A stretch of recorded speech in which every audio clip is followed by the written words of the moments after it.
আমাদের এটা প্রথম চলচ্চিত্র, শুধু প্রথম চলচ্চিত্র নয়, ইটস মাই ডিরেক্টোরিয়াল ডেবিউ। কাজেই এটার এক ধরনের গা ছমছম ব্যাপার আছে আমার মধ্যে, এটা মানে অস্বীকার করার কোনো সুযোগ নেই। কিন্তু একই সঙ্গে একটা ভালো লাগাও আছে যে এরকম একটি নতুন টিম, একঝাঁক নতুন, সবাই তার প্রথম কাজ বড় পর্দায় দেখবে, এটা আমাদের জন্য একটা দারুণ ব্যাপার হতে যাচ্ছে। যখন আমরা শুরুতে গল্প নিয়ে কথা বলছিলাম, তখনই আমার কাছে মনে হয়েছে যে এই চরিত্রটাকে ন্যাচারাল করার জন্য, রিয়েলিস্টিক করার জন্য, তাহলে তো এই নতুন মুখী দরকার। কারণ যে চরিত্রটাকে আমরা মতি নামে চিনছি পর্দায়, সেটাকে যেন দেখে মতি মনে হয়। যে চরিত্রটাকে আমরা কুমকুম নামে দেখছি বা চিনছি বা শুনছি, সেটাকে যেন দেখলে কুমকুমই মনে হয়।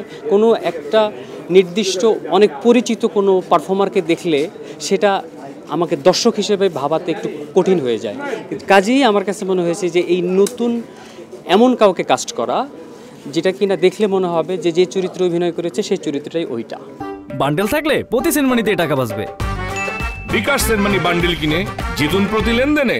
আশাবাদী এই অর্থে যে যে কয়জন মানুষ দেখবে বা যতজন দেখবে তারা নিরাশ হবেন না, ভালো লাগা নিয়েই আসলে হল থেকে ফিরবেন।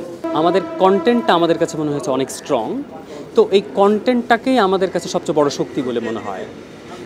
কাজেই এই কন্টেন্টটার উপর নির্ভর করেই আমরা সকল রকমের চিত্র গ্রহণ থেকে শুরু করে কাস্টিং, নির্মাণ প্রক্রিয়া, পোস্ট প্রোডাকশনে যত রকমের কাজ, সেগুলো করে গিয়েছি।